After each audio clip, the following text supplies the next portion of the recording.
राधे राधे बच्चों। तो कैसे हो आप सब? आशा करती हूँ मैं आप सब लोग एकदम मस्त हो, स्वस्थ हो और अपने पढ़ाई में व्यस्त हो। तो आज का हमारा टॉपिक है समयुग्मजी, विषमयुग्मजी और भी कुछ टॉपिक्स जो इस चैप्टर के बेस हैं। और ना कि सिर्फ बेस है बल्कि ये बोर्ड एग्जाम्स में पूछे भी जाते हैं। ठीक है, समयुग्मजी विषमयुग्मजी में अंतर पूछा जाता है। ठीक है, और प्रभावी जिन क्या होते हैं, प्रभावी जिन क्या होते हैं, ये सब पूछा जाता है। तो ये सारे टॉपिक्स कवर करेंगे इस वीडियो में। तो चलिए वीडियो स्टार्ट करते हैं। लेकिन उससे पहले अगर आप चैनल पर नए हैं तो प्लीज़ चैनल को सब्सक्राइब कर दीजिए ताकि जब भी ऐसे वीडियो अपलोड करें तो वो आप तक सबसे पहले जाए। ठीक है, तो चलिए शुरू करते हैं। तो अगर हम बात करें समयुग्मजी में क्या होता है कि यदि एलील के जोड़े में दोनों एलील समान होते हैं तो इसे क्या बोलते हैं? समयुग्मजी कहते हैं। जैसे capital D, small D, capital R and capital Y, small R and small Y. Allele है वो आपस में एकदम समान हो। ठीक है, जैसे कि यहाँ पर देखिए ये एक क्रोमोसोम है, ठीक है, और ये दूसरा क्रोमोसोम है। लेकिन दोनों ही क्रोमोसोम पे क्या है कि इस पे तो स्मॉल ए है और इस पे कैपिटल ए। ठीक है, यानी कि समान युग्मनज है। ठीक है, क्या है? एकदम समान है तो इसको समान एलील है तो क्या बोलेंगे? इसको समयुग्मनज। क्या बोलेंगे? समयुग्मनज, क्योंकि ये एकदम समान है। ठीक है, क्यों ना ए ही रहे लेकिन वो समान रहे। ठीक है, कैपिटल बी रहे लेकिन वो सेम रहे। ऐसा नहीं होना चाहिए कैपिटल बी और स्मॉल ए नहीं होना चाहिए, गलत है। ठीक है, ये सही है एंड ये सही है, जो भी हो एक जैसा हो। ठीक है, अगर बात करें स्मॉल ए रहना चाहिए तो ये भी समयुग्मजी हो सकता है। अगर हम बात करें स्मॉल डी ये भी समयुग्मजी है, यानी कि जो समान दिख रहा है वो समयुग्मजी है। ठीक है, और जो असमान दिखेगा वो भी समयुग्मजी होगा। क्लियर? वहीं अगर हम बात करें विषमयुग्मजी का यानी कि हेट्रोजाइगस के बारे में, तो यदि एलील के जोड़े में दोनों एलील अलग अलग होते हैं तो उन्हें क्या बोलेंगे? विषमयुग्मजी कहते हैं। ठीक है, जैसे कि कैपिटल डी स्मॉल डी, ये क्या हो गए? अलग हो गए ना। ये capital T and small T ये दोनों अलग है। ठीक है, एक लंबा है और एक बौना है तो इसको क्या बोलेंगे? ये अलग अलग है। ये जैसे बात करें कैपिटल आर स्मॉल आर, ये भी अलग है। यहाँ भी वही बात है, capital R and small R, capital Y और स्मॉल वाई, यानी कि दोनों ही विषम है, यानी कि अलग अलग हैं तो इसे बोलेंगे विषमयुग्मजी। ठीक है, ये क्रोमोसोम पर भी सेम वैसा ही दे रखा है। देखिए यहाँ पे कैपिटल है, यहाँ पे स्मॉल ए है, मतलब कि ये विषम है, यानी कि अलग अलग है, मतलब विषमयुग्मजी। यहाँ पर भी वही बात, कैपिटल है स्मॉल ए। ठीक है, तो ये भी क्या है? विषमयुग्मजी है।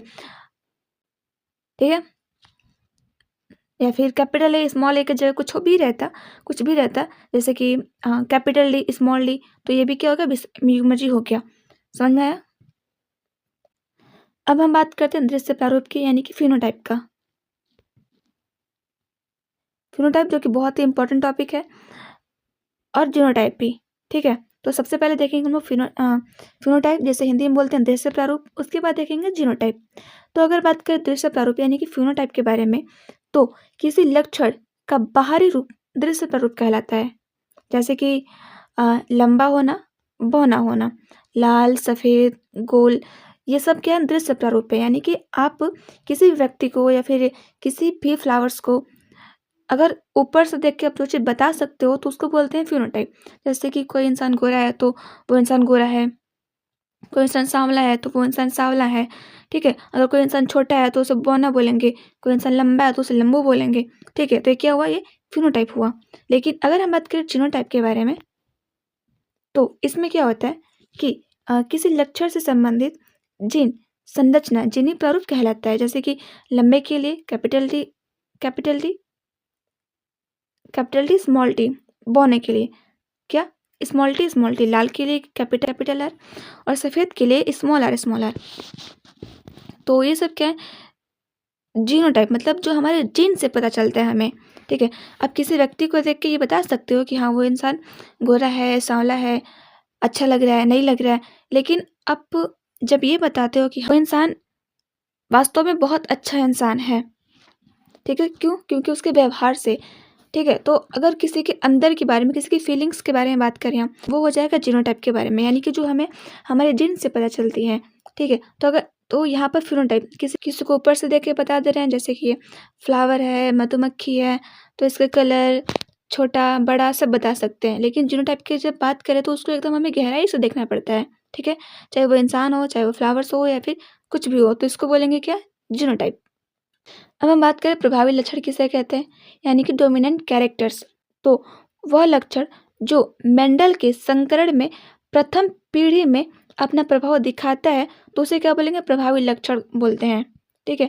जो प्रथम पीढ़ी में अपना प्रभाव दिखा देंगे उसको बोलेंगे प्रभावी लक्षण। और क्या है कि यह समयुग्मजी तथा विषमयुग्मजी दोनों अवस्था में अपना प्रभाव दिखाता है।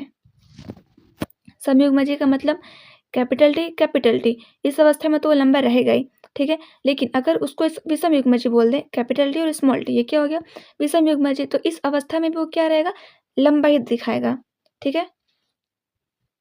तो ये जो होता है अपना समयुग्मजी और विषमयुग्मजी दोनों ही अवस्था में क्या प्रभाव दिखाता है, तो उसे बोलेंगे प्रभावी लक्षण। और क्या है कि प्रभावी लक्षण के एलील हमेशा कैपिटल अक्षर में काम लेते हैं, ठीक है। जो प्रभावी लक्षण होते हैं उनको हमेशा कैपिटल से दर्शाते हैं, चाहे वो कुछ भी हो सकता है, capital T, capital R, capital Y. जैसे कि लंबे के लिए क्या लेंगे हम लोग, कैपिटल टी यानी कि टॉल, गोल के लिए राउंड इसलिए कैपिटल आर, और पीले के लिए येलो यानी कि कैपिटल वाई। जो प्रभावी चीज होंगी उसको कैपिटल से लेंगे हम लोग, ओके। यहाँ पर एग्जाम्पल के बारे में तो देखिए, एक फीमेल एंड मेल, तो यहाँ पे कौन सा है gene, capital R small R, यहाँ पर भी है कैपिटल आर स्मॉल आर, ठीक है। तो जब संकरण कराया गया, तो अगर आपको संकरण नहीं आता है तो डोंट वरी, बस यहाँ पे हमें समझना है कि प्रभावित जीन क्या होते हैं और अप्रभावित जीन क्या होते हैं, ठीक है। संकरण कराते हैं तो उसके बाद हमें कैपिटल आर दोनों ही एक जैसे मिल जाते हैं, ठीक है, यानी कि ये लंबा होगा, ठीक है। और कैपिटल आर स्मॉल आर यानी कि ये जो है पेरेंट्स की क्वालिटी है, और ये पेरेंट्स की क्वालिटी नहीं है, ठीक है। तो देखिए capital R small R just a parent, और ये भी सेम वही है, और ये भी अलग है, ठीक है। तो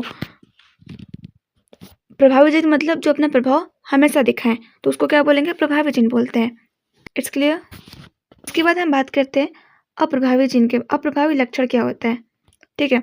तो वह प्रभावी लक्षण क्या होता है कि वह लक्षण जो मेंडल के संकरण में प्रथम पीढ़ी में अपना प्रभाव नहीं दिखाता है, उसे क्या बोलेंगे, अप्रभावी लक्षण होता है वो, ठीक है। और यह केवल विषमयुग्मज अवस्था में अपना प्रभाव दिखाता है। जो अप्रभावी लक्षण होता है वो हमेशा विषमयुग्मज अवस्था में ही रहता है, ठीक है। और प्रभावी लक्षण के एलील हमेशा स्मॉल अक्षर में काम लेते हैं, जैसे कि और जो अप्रभावी नहीं रहेगा, यहाँ पे अप्रभावी रहेगा, ठीक है। तो मतलब और जो अप्रभावी के लक्षण के जो एलील होते हैं वो हमेशा स्मॉल लेटर से डिनोट किए जाते हैं। जैसे कि अगर बौने की बात करें तो कैपिटल स्मॉल टी हो जाएगा, ठीक है। और छुरीदार की बात करें तो स्मॉल आर, और हरे की बात करें तो स्मॉल वाई, ठीक है। जो हरा है ये अप्रभावी लक्षण होता है। मेंडल ने 7 लक्षण लिए थे, किसके, मटर के, ठीक।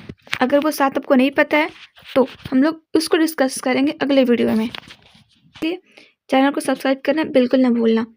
आशा करती हूँ मेरा टॉपिक आपको अच्छे से समझ में आया होगा। अगला वीडियो जो कि मेंडल के तीनों नियम के बारे में है, तो वो वीडियो बहुत ही इंपॉर्टेंट है, तो उसको देखना बिल्कुल नहीं भूलिएगा, ओके। चलिए मिलते हैं नेक्स्ट वीडियो में।